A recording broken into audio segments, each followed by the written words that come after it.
د څار درنو لیدونکو سلام. د نن ورځې بحث ته ښه راغلی. زه صفي الله عمر خیل یم. په منځني ختیځ کې پراخېدونکی کړکېچ. په اسرائیلو د ایران له برید نه وروسته په منځني ختیځ کې کړکېچ ورځ په ورځ د پراخېدو په حال کې ده او د غزې له جګړې وروسته د دغه جګړې لمن لبنان، سوریې، عراق او یو ډول تر ایرانه پورې هم رسېدلی شي. په منځني ختیځ کې څه روان دي او دغه جګړه څنګه کنټرولېدلی شي؟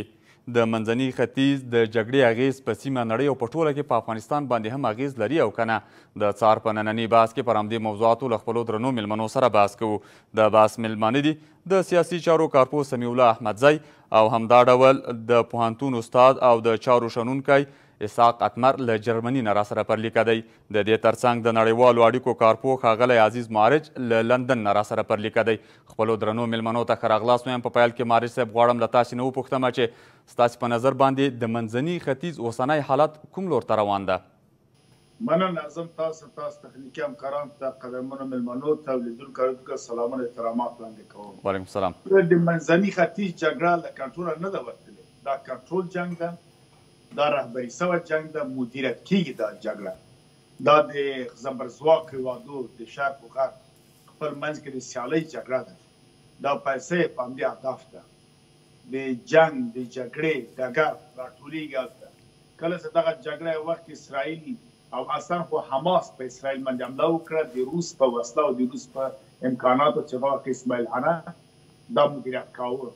اسماعیل هانه هغه وخت کې ولید چې مسکو ته تللی و، د پټ راپورونه خپاره شول، د اوکراین له لارې ګټلی و، د بل مشکل هم ته فکس و. خو په هر صورت هغه ډېر بحث و. هغه وخت کې موږ وویل چې دا جګړه پراخېږي، لویېږي نورو سیمو ته ځي. ځکه اوس په تاسې ګورئ شهزاده د سعودي په سرعت باندې وایي ما ته مې خپل هېواد مهم ده، ما ته بل څه مهم نه دي. در حاله کې خپله دوی وایي چې انما المؤمنون اخوة فاسقوا بین اخویکم. خو ټول مسلمانان دي. تاسو مرسته منځ کې ساله سلو کاته د دوه فرقو منځ کې چې جګړه کېږي، بله فرقه ورځي خلاصوي که اسرائیل کافر د ایران او نور مسلمانان. خو په هر صورت باندې یعنې دوی پوهېږي په دې باندې چې جګړه د چا ده، ولې روانه ده. دغه اوس مثلا د امارات متحده عربي شیخ محمد زاید که څوک د بن زاید دغه په جو بایدن سره مثلا پروتوکول د دفاعي اصلي ملګري توب اعلانوي، د دوم هېواد بالا هندسبي اعلانوي. یا مثلا بېرته بیا د ایران ولسمشر ځي قطر ته، قطر چې لویه پیاټي امریکا ده. یعنې منظور دا ته زور ازمایښت ده. دوی خپل رقابتونه سره کوي، د جنګ جغرافیات ته وړي. پوتین هڅه کوي چې د اوکراین جګړه د دغه جګړې د پوښښ لاندې راولي او دا جګړه ختمه کړي. ځکه وخت یې وویلې کوی زیلینسکي غواړي سوله وکړي، د شانګهای یا د هند چین په منځګړیتوب زه سوله کوم. پرون یو نوره خاوره هم ترې نیولې ده. نو زیلینسکي مجبورېږي چې یا دا جګړې ته ځان تسلیم کړي او دا جګړه حل کړي. نو جنګ باید وي هلته. بله معارج صاحب تاسو یو ټکي ته اشاره وکوله چې جګړه په منځني ختیځ جګړه ده او که همدا ډول اشاره مو اوس وکوله چې که د اوکراین جګړه ده، یعنې په ټوله کې د منځني ختیځ جګړه یو ډول کنټرول سوې پلان سوې جګړه ده. د دې جګړې اصلي پیلېدونکي څوک دي او د جګړې تر شا څوک دي؟ آیا د متحده ایالاتو ترڅنګ نور هم داسې قوتونه شته چې د دغو جګړو تر شا لاس ولري؟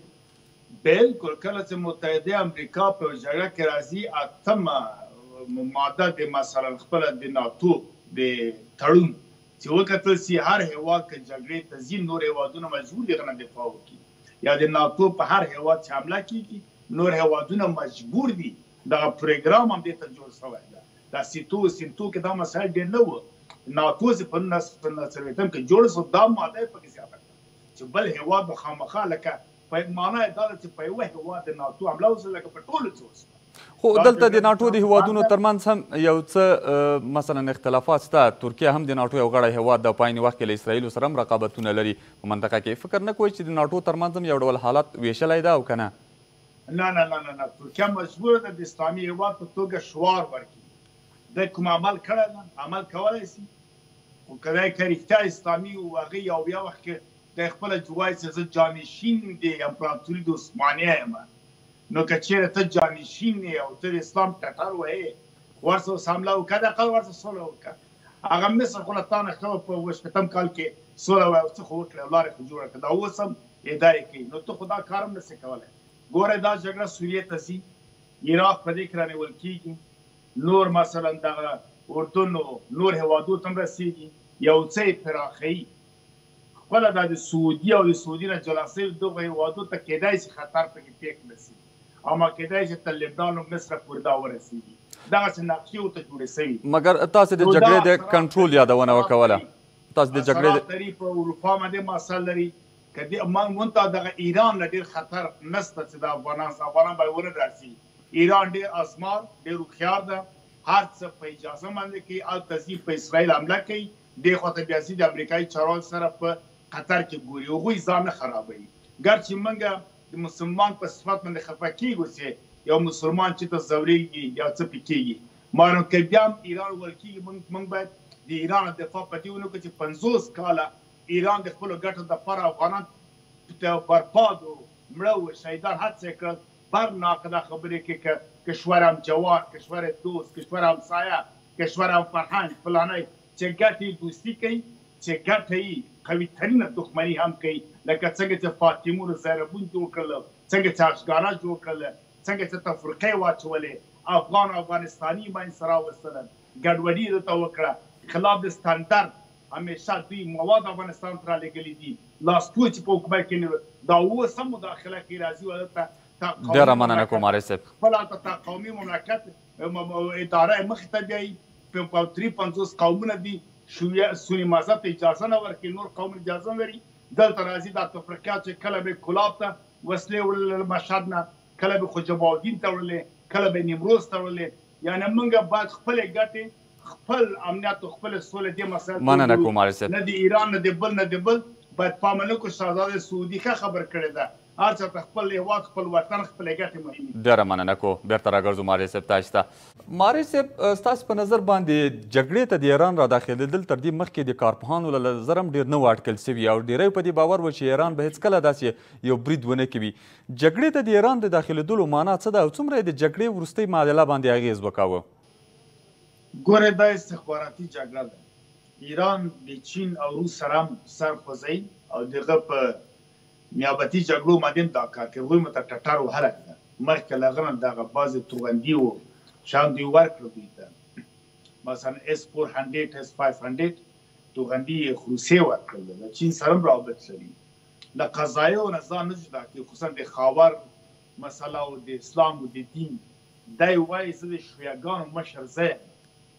سعودي وایي د وهابیت سنیانو زه یم دوی منځ کې رقابتونه موجود دي دا خانخواه دا کار کوي او دا په اجازه باندې دا کار کوي ما ویل دا استخباراتي جګړه دا جګړې د زبرځواک هېوادو په ګټه دي بهترین غټترین تیل نن سبا امریکا لري چې اروپا ته ورکوي روس هغه تیل لري چې سخرین 1 سخرین 2 نارسین 1 نارسین 2 موږ ګورو چې پایپ لاینونه تر جرمني پورې رسېدلي دي دې خوا ته وسله خرڅول د چا کار ده که نرخ قیمته کېږي فابریکې د چا دي تولید د چا ده مغازې د چا دي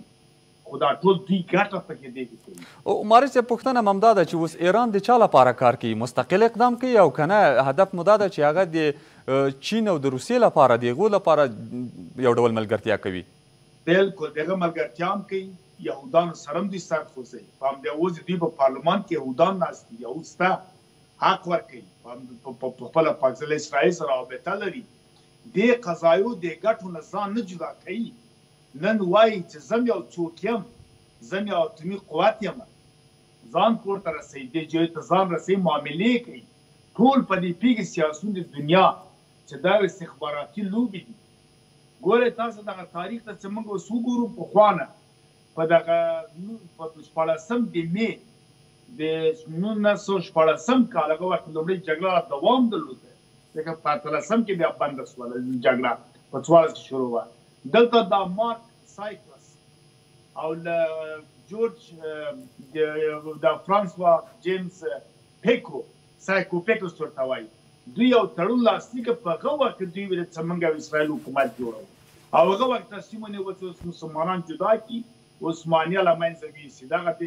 بالفور وزیر خارجه چې و د جیمز بالفور په 1919 کې بیا دوی وینا وکړه په وینا کې اسرائیل ویل چې لورد چایلډ د بافر په اجازه باندې اسرائیل جوړ کړ په 1922 کال کې دغه پارسي کاکس ورته وایي او انګلیس و دغه شبه جزیره د سعودي نقشه په نیشي حالت کې جوړه کړله دغه هیوادونه جدا کړل ویې ویل چې زه د الرشید هاشمي کورنۍ ختموم د السعود کورنۍ چې په 1925 کال کې در حق حکومت کوه السعود بن محمد بن مقرب هغه بیرته حیا کوم دا کار یې وکړ نجد و حجاز دوی یو ځای کړله السعودي مملکت یې ورته جوړ کړ نور یې تر په 1900 کالو کې جدا کړل دغه جونه ډیزاین سوله جوړ سوله دغه حالت دغه اسرائیل په 1940 کالو کې جوړېدلو نقشه یې په 1900 کال کې کېښودله بلفور کېښودله بیا بافر بیا وروسته نه د صدراعظم روچایلډ دا جوړ کړي یهودان راټول کړل لر جورجیا و لر ټول چې لکه تملوک دي و که دغه زهره دي خو دا ټول خلک راټول کړل دوی مختلف مارس یو پوښتنه بله پوښتنه دا مطرح کېږي چې یعنې ستاسو له خبرو داسې ښکاري چې ایران له یو ډېر مقابل قوت سره د خطر له لوی خطر سره نه ده مخامخ هر څه په مشوره سوي دي فکر نه کوئ چې ایران باندې هم د یو سخت برید اټکل کېږي ځینې کارپوهان په دې باور دي ښایي ایران د دغو بریدونو درنه بیه ورکړي نه نه ګمان نه کوم دا کار وسي دا تفاهمات سوي دي داسې اسماعیل حانیه وژل کېږي داسې حسن نصر الله وژل کېږي دا پلان سوي وژلي دي د دې لپاره چې دوی تمایلات او حالات او رازونه شم لرې کوي بیا نوې چهره د نوي پدیدې د نوي نقشې دپاره دوی په ځای کېنوي ښه سیاست کوم یو د ښه سیاست هوښیار سیاست چې دغه لوبو نه دغه فرصتونه باید استفاده وسي او په دغو معاملو کې باید ملي ګټې پام کې ونیول سي نن مثلا ښاغلی متقي لاړ د فارمات مسکو ته دا بهترین فرصت ده مننه کوم مارس صاحب واسه ګټه پورته کړه شپږ ګاونډي هیوادونه هند روسیه او قرغیزستان قزاقستان د سیمې هغه مطرح هیوادونه ته ناست دي ډېره مننه کوم مارس صاحب نور دغه جنګ و جګړه هم که کوي د خپلې ګټې بنا اخري خبره ایران خپل ګټو پر بنیاد باندې عمل کوي هیڅ وخت ځان نه زوبلې دا جنشاري که داسې یو ټکوټوکی او راکټ دوه راکټ پرې ولګېږي هغه مدیریت کوي اما داسې لوی جنګ نه کې دا ټول جګړې ډېره مننه کوم مارس صاحب د ګټه باندې دي او هر څوک خپله ګټه پورته کوي هوښیار ملکونه هوښیار دولتونه ډېره مننه کو کورمودان بیرته بحث ته راګرځو مارس صاحب د وروستۍ پوښتنې په توګه غواړم وپوښتم او د عباس سره راټول کړو چې وخت هم ډېر لږ ده طبعا د اوکراین جګړه د منځني ختیځ جګړه بیا په ګاونډ کې د افغانستان چې ایران موقعیت لري هغه هم یو ډول په دې جګړه کې ښکېل ده افغانستان ته څه کول پکار دي په دغسې یو حالت کې کومه لاره افغانانو ته مهمه ده چې بالاخره داسې لارې چارې ولټوي چې بالاخره افغانان پکې متضرر نه سي او د لویو سیاستونو قرباني نه سي ګورې موږ په دې کچه باندې نه یو نن سبا دومره وسایل تخنیک او دا نور لکه 50 کال ته جګړه تېره سوې ده چې موږ وکړی سو له دې اړدونو نه یو ګټه پورته کړو یو برنامه او پلان له مخکنیو دولتونه موږ ته پاتې هم نه ده اوس هم په درې کالو کې دې ته آمادګي نه ده نیول سوې او نه کېدونکې هم ده چې موږ وګورو د سیمې هېوادونو له ګډوډۍ نه لکه نور چې ګټه پورته کوي موږ ګټه کړو نو بهتره دا ده چې موږ بېطرفۍ سیاست غوره کړو په دې قضایو کې موږ غرض ونه کړو کار یو سره وهل ټکول کوي هر څه کوي دوی خپل منځ کې موږ د چا پلوي باید ونه کړو او د اسلام جهاد په نوم باندې دا هېوادونه او برادر او دوست په نوم باندې باید موږ نور ورنډ خطا ونه باسي ونه غولېږو ځکه ما وویل دغه د قدرتو جګړه ده قصه مې وکړه چې 1922 کاله پیل د 1940 کاله په دې وزنېدله چې روسیې فلسطین غوښته وساتي شوروي هغه وخت کې سوویت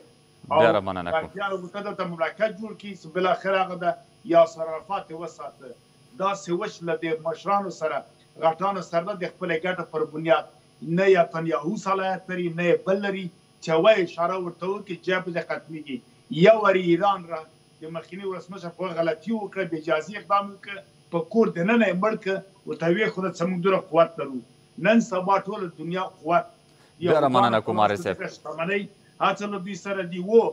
لوی یو وروستۍ خبره لوی پلان اسرائیلیان لري دوی وایي چې ابراهیم خلیل الله د موږ مشر و له اور عراق نه حرکت وکړه تر مصر ته دیجو په لاړل او دوی بیا وایي چې مثلا یعقوب علیه السلام چې بل نوم اسرائیل و د موږ جد و یورشلم نقشه داود علیه السلام کې خود د غزوه سلیمان علیه السلام دا جوړ کړی ده نو دوی له دریای نیل نه را دې خواته تر مکې پورې دوی وایي چې یو وخت د موږ د بوتانو ځای و یعنې هدف یې د ګریټ اسرائیل یا د لوی اسرائیل جوړېدل دي غواړي یو امپراتوري جوړه کړي ډېره مننه کوم مارس صاحب کورمودان سل کلن پلان د اوس نه ده مننه کورمودان له خپلو درنو مېلمنو نه په مننې سره د څار دا بحث هم دومره و تر بیا ښه وخت